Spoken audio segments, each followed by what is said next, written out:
ஓம் come கணபதாய நமக.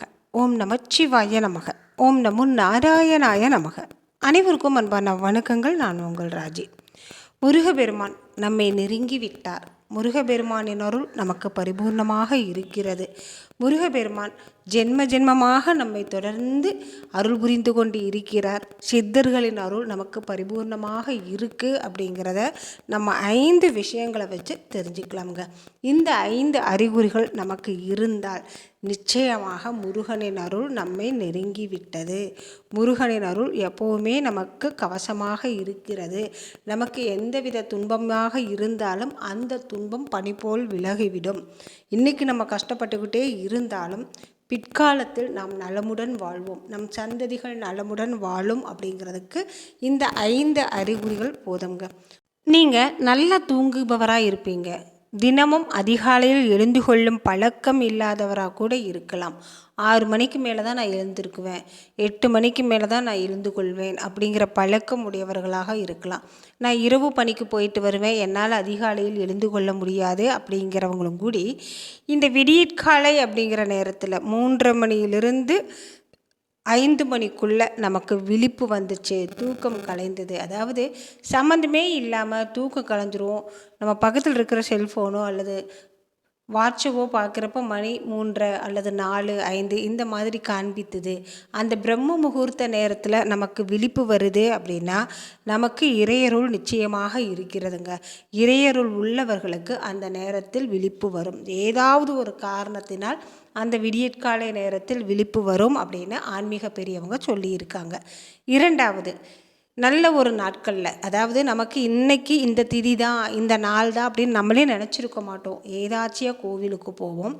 அன்றைய நாள் பார்த்திங்கன்னா சஷ்டி திதியாக இருக்கும், கிருத்திகை நட்சத்திரமாக இருக்கும், அல்லது செவ்வாய்க்கிழமை நாளில் ஒரு முக்கியமான விசேஷ நாளாக இருக்கும்.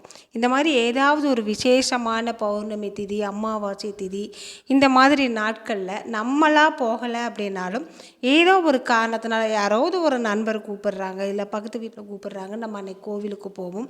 இல்லை ஒரு பக்கம் போகிற வழியில் இந்த கோவில் விசேஷமானது, போயிட்டு வரலாம் அப்படின்ட்டு உள்ளே போவோம். அந்த நேரத்தில் நம்ம அந்த கோவிலுக்கு சென்றால், நீ என்னை வணங்க மறந்தாலும் நான் உன்னை அந்த நேரத்திற்கு என்னிடம் அழைத்து கொள்வேன் அப்படிங்கிறது மறைமுகமான ஒரு அறிகுறிங்க. இது 2வது அறிகுறி. நம்ம ஏதாச்சியாக போனாலும் அன்றைய நாள் விசேஷமான நாளாக இருக்குது அப்படின்னா அது நமக்கு இறையருள் தரக்கூடிய நாள், இறையருள் நமக்கு பரிபூர்ணமாக இருக்குது அப்படிங்கிறத உணர்த்தக்கூடிய நாள்.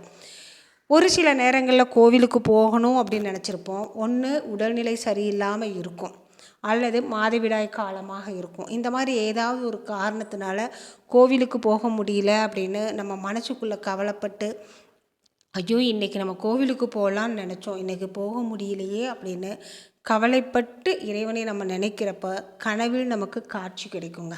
நம்ம கண்ணை மூடி தூங்கிட்டு இருப்போம், கோவில் நமக்கு காட்சியாக கிடைக்கும், இறைவனுக்கு கற்பூர ஆராத்தியாக காட்சி கிடைக்கும். இந்த மாதிரி கனவுகள்லாம் அடிக்கடி வருது அப்படின்னாவே நமக்கு இறையருள் பரிபூர்ணமாக இருக்கிறது, சித்தர்களின் அருள் நமக்கு பரிபூர்ணமாக இருக்குதுங்க. இது 3வது அறிகுறி. 4வது அறிகுறி, கோவிலில் நம்ம போய் வழிபாடு செய்கிறப்போ, இறை சன்னதியில் போய் நின்று வழிபாடு செய்கிறப்ப அந்த கற்பூர ஆராத்தி காண்பிக்கிறப்போ உடல் சிலிர்த்தாலோ அல்லது கண்களில் கண்ணீர் பெருகியனாலோ காரணமே இல்லாமல் அழுகாட்சி வரும். நமக்கு எதற்கு அழுகிறோம் அப்படின்னு நமக்கே தெரியாது. அந்த கற்பூர ஆராத்தி பார்க்குறப்போ உடல் சிலிர்த்துக்கும், கண் கலங்கும், நமக்கு என்னமே சொல்லவே முடியாத ஒரு உணர்வு தோன்றும். இந்த உணர்வானது நமக்கு இறையருள் கூடி இருக்குது, இறையருள் நம்ம கூட எப்போவுமே கவசமாக இருக்குது அப்படிங்கிறத உணர்த்தக்கூடியதுங்க. இது 4வது அறிகுறி. 5வது அறிகுறி, அடிக்கடி நம்ம கோவிலுக்கு போகிற மாதிரி, கோவிலில் இருக்கிற மாதிரி, இறை வழிபாடு செய்கிற மாதிரி, இந்த மாதிரி கனவு வந்துட்டே இருக்குது. எனக்கு அடிக்கடி கோவிலாக கனவு வருது அப்படிங்கிறவங்களுக்கு இறையருள் நிறையாவே இருக்குது அப்படின்னு ஆன்மீக பெரியவங்க சொல்கிறாங்க.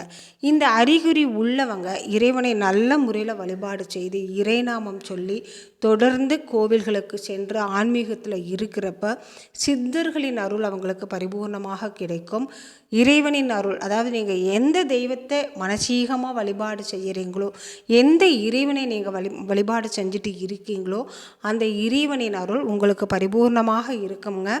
நீங்கள் விட்டாலும் அந்த இறைவன் உங்களை விடாமல் இருக பற்றிக்குவாங்க. அதாவது கோவிலுக்கு நம்ம போவோம், கூட்டமாக இருக்கும், நம்ம ஒரு கோடியில் ஒரு மூலையில் நின்றுட்டுருப்போம். அப்போ இறைவன் சொல்லுவாராம், நீ எங்கே இருந்தாலும் உன்னால் என்ன பார்க்க முடியல அப்படின்னாலும் நான் உன்னை பார்த்துக்கிட்டே தான் இருக்கேன். நீ எங்கே இருந்தாலும் என் கண்களுக்கு நீ தெரிகிற, அதனால் கவலைப்படாமல் இரு, உனக்கு நான் இருக்கேன் அப்படின்னு சொல்லுவாராம்.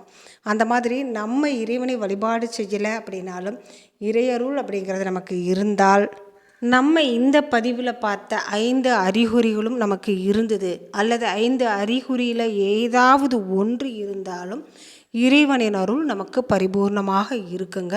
இறையருள் அப்படிங்கிறது நிறையாவே இருக்குது. நம்ம தொடர்ந்து இறைவனை வழிபாடு செய்கிறப்ப நல்ல விதமான பலனை பெற முடியும். இந்த பதிவு உங்களுக்கு பிடிச்சிருந்தா மறக்காமல் ஒரு லைக்கும் கமெண்ட்டு கொடுங்க. நண்பர்களுக்கும் உறவினர்களுக்கும் ஷேர் பண்ணி விடுங்க. மீண்டும் அடுத்த பதிவில் பார்க்கலாம். நன்றி, வணக்கம்.